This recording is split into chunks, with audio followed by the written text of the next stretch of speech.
out there, it's me, Cole Anderson again, and welcome back to my channel. Today we're going to tackle the first Prelude and Fugue from Bach's Well-Tempered Clavier, Book 1. As usual, please do consider supporting this channel. You can do that just by clicking the like button and the subscribe button. But if you want to also become a financial supporter, you can do so through patreon.com. You can go to www.patreon.com/independent pianist and you can sign up to make monthly donations. Or you can make a donation through PayPal. I have my PayPal link in the description box below. Any kind of financial help is vastly appreciated. So thank you very much. I do rely on your support to keep this channel going successfully. This is the very first completely original Bach work on my channel, and I must say it was a very interesting thing to work on. With most of the music I put in my channel, I feel like I more or less know how I'm going to approach it before I even sit down to practice, but I've only very rarely played Bach's Preludes and Fugues since I was in high school, more than 10 years ago, and I went into this recording with only certain general ideas in mind. With Bach, there are as many strong opinions as there are musicians, and Bach himself did not leave us much in the way of notation to help us realize his pieces. The kind of compositional micromanaging that became common in the 19th to 20th centuries, where in a symphony by Mahler, for example, or a piano piece by Schoenberg, you see endless subtle markings for dynamics, articulations, and tempo, was still totally unknown to composers working in the 17th and 18th centuries, where much of the musical effect was still left completely to the performer. Well, there are a few misconceptions about playing Bach on the piano, and I would like to address them in no particular order. First, there is the idea that it is inappropriate to play Bach's music, or indeed the music of any Baroque-era composer, on the piano. And why is that? Well, because although the piano was invented sometime in the early 1700s, it really didn't become a widely used instrument until late in the 18th century. So, for example, Bach didn't really use the piano for his own compositions. He did try some early pianos, but he was fairly critical of them and doesn't seem to have thought very much about them. I mean, their development was not very far along yet.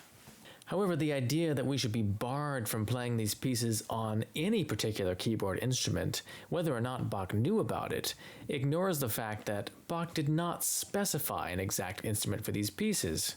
Clavier in the title is a general term for a keyboard instrument, and any one of these pieces could have been played on the clavichord, the harpsichord, or the organ. Opinions vary widely among musicians about which pieces in this collection fit best on which instruments. Given the fact that Bach seems not to have even had one particular timbre in mind when he wrote these pieces, it seems silly to insist that they can only be played on instruments that he knew well. Indeed, if there's one thing that one can learn from hearing many different approaches to J.S. Bach, it's that there are an endless number of ways of playing his music successfully, and that it is also endlessly adaptable and malleable. So that's my take on that. This music can be as effective on a synthesizer as on a harpsichord sometimes. It all depends on the intelligence and the vitality that one brings to the music. Pianists who play Bach also oftentimes have certain rather rigid ideas about how it should be handled. There are several ideas that to me seem erroneous out there among Bach-playing pianists. One of the biggest ones for me is the idea that one should never, or at least almost never, use the damper pedal at all when playing Bach. The damper pedal, of course, is the pedal on the right-hand side of the pedal board. It's sometimes called the loud pedal. It raises all the dampers off of the piano strings. Many highly respected artists throughout the 20th century and 21st century have played in accordance with this idea. That includes artists like Rosalind Turek, Claudio Arrau, Glenn Gould, and more recently, Sir Andras Schiff, and many more as well. While it is certainly true that Bach himself had nothing on any of his own instruments to compare to a damper pedal on the piano, nonetheless I think it's a great fallacy to think that this means we should totally refrain from its use. Quite the opposite, in fact. First, it's important to realize that over the nearly 3 centuries of the piano's development, the pedal has grown to a place of enormous importance when it comes to creating the unique sound of this instrument. Great artists throughout the centuries like Franz Liszt, Frédéric Chopin, Anton Rubinstein, and many others have referred to the pedal variously as the soul of the piano, or even its lungs, its breathing apparatus.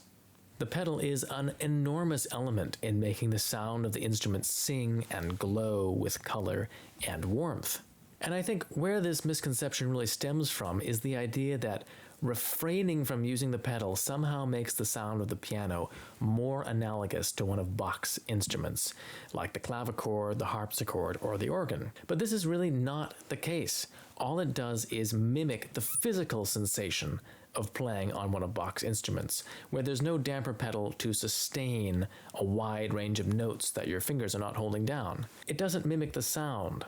The clavichord and the harpsichord didn't even have dampers, and when you play on a really beautiful harpsichord, for example, as I have been lucky enough to do so, in a small intimate space, the tones in melodic passages seem to kind of all swirl around you and mix in the air. It can be almost intoxicating.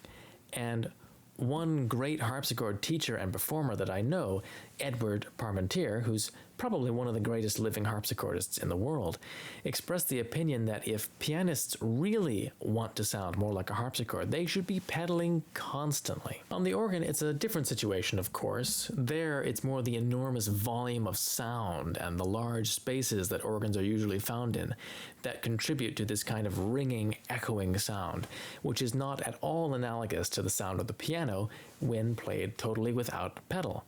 Playing the piano without pedal creates a very certain kind of sound. It's a very intimate, clear, dry sound, which is by no means appropriate in all passages in the works of Bach, in my opinion, or any other Baroque composer. There is certainly something to be said for being careful about pedal when playing contrapuntal music, so as not to blur the counterpoint too much and obscure that counterpoint.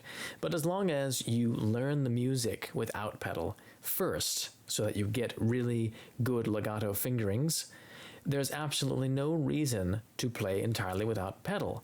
To do so is a kind of stubborn pedantry that really, I think, is out of place in the musical world.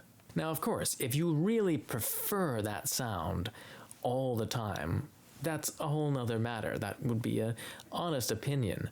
But for myself, I don't want to limit myself to that very precise sound, however appropriate it might be in certain cases. It just so happens, ironically, since I've gone on about the pedal for so long, that this fugue is one such place. I think it works quite nicely without even a drop of pedal, although it certainly could be pedaled quite a bit as well. I just find that it has a kind of gentle intimacy that suits this sound very well.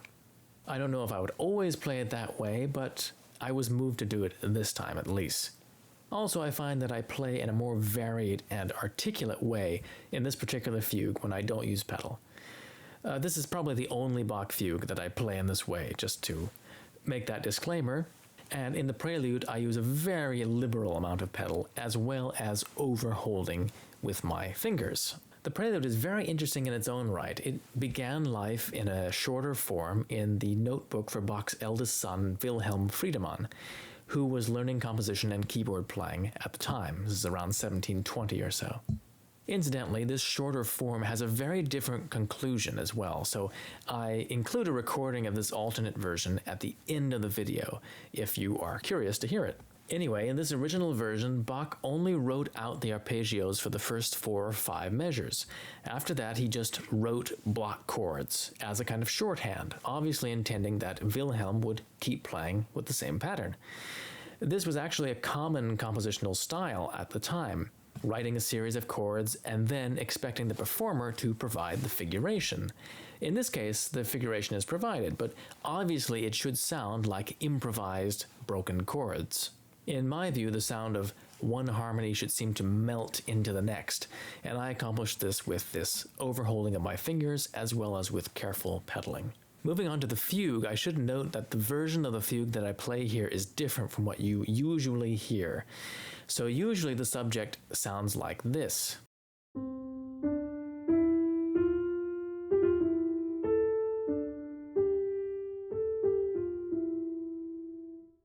But I use this version instead without the dot and 2 32nd notes.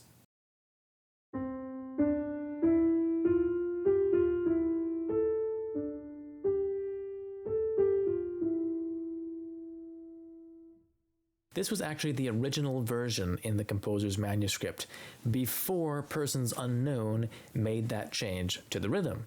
It could have been Bach who made that change, or it's quite likely it wasn't, though. No fewer than 4 other 18th century manuscripts contain the original version, and it seems much more in keeping with Bach's usual style to me.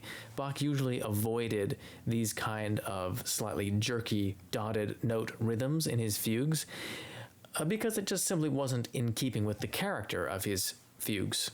The exceptions to this rule were generally in places where Bach was very intentionally imitating a French style, like in the D major fugue from the Well-Tempered Clavier, Book 1, or the Art of Fugue where he actually marks it as being in the French style. So this alteration may have been made by one of Bach's sons or another later musician who was influenced by the new galant style that was coming up at this time, but which was not really reflected in J.S. Bach's writing. The fugue in general is one of the great glories of instrumental form, fully equal to the sonata form, but strikingly different as well. It's great that we're finally getting to it on this channel, as it's just absolutely wonderful. The fugue, when it's really well handled, is a joy to listen to and to play. The fugue is a strict contrapuntal form, meaning that in this case, there are 4 fully independent voices which coexist at the same time during the duration of the piece. It's well worth looking at these fugues in particular in open score as well from time to time.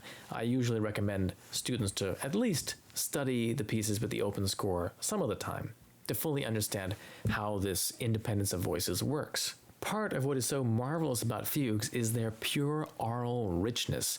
There's always more to hear in a great fugue, however many times you come back, as the different lines intertwine and play off one another with so much freedom. The fugue is also really a democratic form, so very appropriate to the present day, I would think.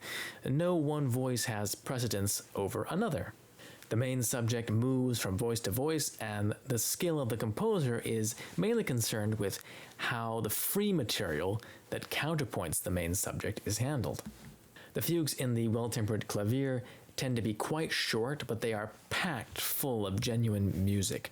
There's no filler here, no excess fat, so to speak. These fugues are Bach at his most mature as a composer. At that point in his life, he had long since grown beyond the sometimes discursive writing of his earlier fugues, such as the fugues in some of the harpsichord toccatas or the organ toccatas, which have a much more improvisatory, display-oriented nature. These fugues from the Well-Tempered Clavier are very introverted and thoughtful. In each of these fugues, Bach usually showcases 1 or 2 kinds of special fugal device, and in this particular one, it's the stretto. This Italian word literally means close, tight, or narrow, and what it means in a musical sense is that statements of the fugue theme occur in multiple voices in an overlapping pattern, with a new theme entrance occurring before the previous one has completed. This builds excitement and tension as well as pure volume of sound. Of course, on most of Bach's instruments, where dynamic variation was not actually possible, that was how they built climaxes, was by just adding more voices. Towards the end of this fugue, there is a section where there are no fewer than 10 theme entrances in the space of 6 measures. They just seem to pile up into this kind of glorious amalgamation of sound. So anyway, I hope you enjoy this Prelude and Fugue. I hope to see you next time on this channel. Thank you very much.